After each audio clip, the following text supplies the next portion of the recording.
ایک بھائی نے پوچھا ہے کہ خوبصورتی کے لیے پلکوں کے بال اکھاڑنے اور انہیں سجانے کا کیا حکم ہے؟ آج کل بہت عام ہو چکا ہے، جبکہ ہم نے سنا ہے کہ پلکوں کے بال خوبصورتی کے لیے سجانا اور اکھاڑنا جائز نہیں ہے۔ دیکھیں، پلکوں کے بال اکھاڑنا واقعی جائز نہیں ہے، اور اللہ کے رسول صلی اللہ علیہ وسلم نے ایسی عورت پر لعنت بھیجی ہے جو پلکوں کے بال اکھاڑتی ہے یا اکھڑواتی ہے۔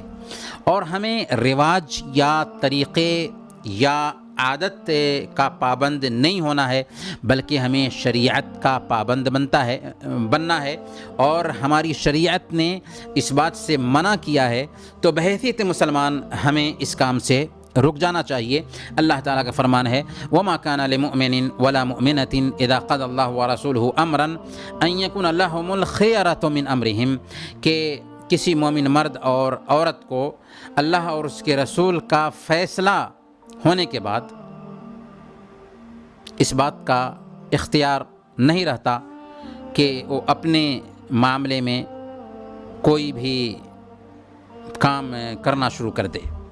تو جب شریعت نے کسی کام سے روک دیا ہے تو ہمیں رک جانا ہوگا۔ جی ہاں، جب اللہ اور اس کے رسول کا فیصلہ آ جائے تو مومن مرد اور عورت اپنے کسی بھی معاملے میں اختیار نہیں رکھتے، شریعت کے پابند مسلمان ہوتے ہیں، لہذا ایسا کام نہیں کیا جائے گا جس کی شریعت نے ممانعت کی ہو۔